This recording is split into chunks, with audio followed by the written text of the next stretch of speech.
जब कुछ समझ ना आए तो प्रभु को सौंप दो। यह वाक्य जितना सरल लगता है, इसका अर्थ उतना ही गहरा है।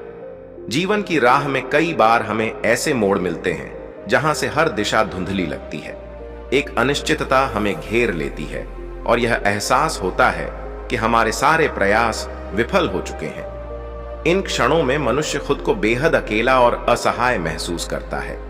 यह वह समय होता है जब निराशा और हताशा हमें घेरने लगती है। यह सोचकर हम और भी विचलित हो जाते हैं कि अब क्या किया जाए।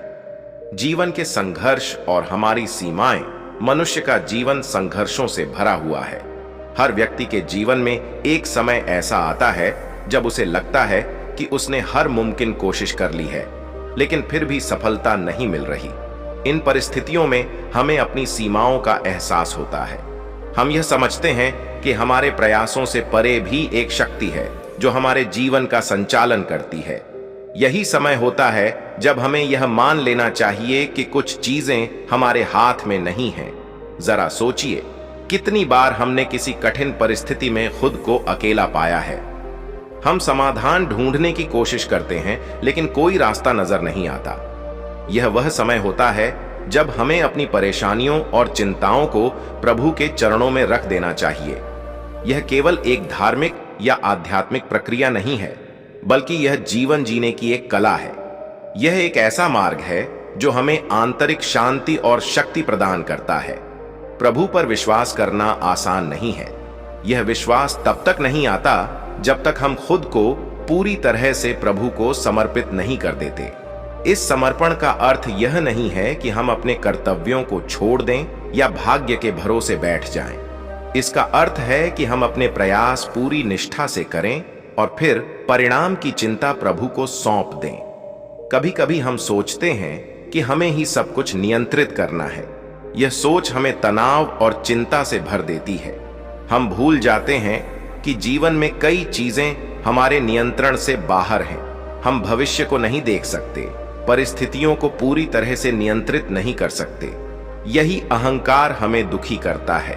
लेकिन जब हम यह मान लेते हैं कि हमारे प्रयासों के बाद भी कुछ चीजें प्रभु के हाथ में हैं, तो यह एहसास हमें हल्का कर देता है। प्रभु को सौंप देना एक आंतरिक प्रक्रिया है। ये बाहरी परिस्थितियों से ज्यादा हमारे अंदर के संघर्षों से जुड़ा हुआ है। जब हम अपनी परेशानियों को प्रभु को सौंपते हैं तो हम असल में अपने मन को मुक्त कर रहे होते हैं। यह प्रक्रिया हमें यह सिखाती है कि हम हर परिस्थिति में प्रभु पर भरोसा रखें। समर्पण का मतलब यह नहीं है कि हम प्रयास करना छोड़ दें। इसका मतलब यह है कि हम परिणाम की चिंता से मुक्त हो जाएं। जब हम यह मान लेते हैं कि जो कुछ भी होगा वह प्रभु की इच्छा से होगा, तो हमें एक नई ताकत मिलती है। हम अपने प्रयासों को पूरी ईमानदारी से करते हैं, लेकिन नतीजे की फिक्र नहीं करते। यह सोच हमें अंदर से मजबूत बनाती है। प्रकृति का नियम, हर चीज का एक समय होता है। प्रकृति हमें यह सिखाती है कि हर चीज का एक समय होता है। दिन के बाद रात आती है और फिर से सुबह होती है। पेड़ पौधे भी मौसम के अनुसार फलते फूलते हैं। अगर हम प्रकृति से सीखें तो हमें यह समझ में आएगा कि जीवन में भी हर चीज का एक समय होता है। हमें बस धैर्य रखना चाहिए और ईश्वर पर विश्वास बनाए रखना चाहिए। कई बार हमें लगता है कि हमारी समस्याएं कभी खत्म नहीं होंगी, लेकिन जब हम अपनी चिंताओं को प्रभु को सौंप देते हैं तो हमें यह एहसास होता है कि हर समस्या का हल है। हमें बस इंतजार करना है और सही समय का इंतजार करना है। यह विश्वास हमें हर परिस्थिति में शांत रखता है। एक साधारण व्यक्ति की कहानी। एक गांव में एक साधारण किसान रहता था। उसकी आर्थिक स्थिति बहुत खराब थी। उसने कई बार कोशिश की, लेकिन हर बार असफलता ही हाथ लगी। एक दिन वह एक संत के पास गया और अपनी समस्या बताई। संत ने कहा, तुम्हारी कोशिशें अच्छी हैं, लेकिन तुम परिणाम की चिंता में खुद को दुखी कर रहे हो। अपनी सारी चिंताओं को प्रभु को सौंप दो। जो होगा वही सर्वोत्तम होगा। किसान ने संत की बात मानी और अपने काम में पूरी लगन से लग गया। उसने अब परिणाम की चिंता छोड़ दी। कुछ ही महीनों में उसकी मेहनत रंग लाई और उसकी फसल अच्छी हुई। उसे यह एहसास हुआ कि जब उसने अपनी चिंता छोड़ दी और केवल अपने काम पर ध्यान दिया, तो सफलता उसके पास खुद चलकर आई। कर्म और समर्पण का संबंध भगवत गीता में श्री कृष्ण ने अर्जुन को यही शिक्षा दी थी। उन्होंने कहा था, कर्म करो और फल की चिंता मत करो।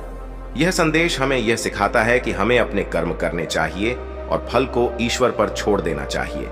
यह सोच हमें जीवन में हर परिस्थिति में स्थिर और शांत रखती है। प्रभु को सौंपने का अभ्यास कैसे करें? वो ध्यान और प्रार्थना। ध्यान के माध्यम से हम अपने मन को शांत कर सकते हैं। यह हमें प्रभु से जोड़ता है और हमें अंदर से मजबूत बनाता है। 2. आभार व्यक्त करें। जीवन में जो कुछ भी हमारे पास है उसके लिए आभार व्यक्त करना हमें सकारात्मक ऊर्जा से भर देता है। 3. स्वीकार करना सीखें। हर परिस्थिति को स्वीकार करें। इससे हम मानसिक रूप से मजबूत बनते हैं। निष्कर्ष, जब भी जीवन में ऐसा समय आए जब हमें कुछ समझ में न आए, जब सारे रास्ते बंद लगें, तो हमें अपनी समस्याओं को प्रभु के चरणों में रख देना चाहिए। यह केवल एक विश्वास नहीं बल्कि जीवन जीने का एक तरीका है। यह हमें यह एहसास कराता है कि हम अकेले नहीं हैं। जब हम अपनी चिंताओं को प्रभु को सौंप देते हैं तो हमें सच्ची शांति और शक्ति मिलती है। यही वह समय होता है जब हम समझते हैं कि जीवन में हर संघर्ष हमें कुछ सिखाने के लिए आता है। जब कुछ समझ न आए तो प्रभु को सौंप दो। यह केवल एक वाक्य न, जीवन का एक गहरा सत्य है।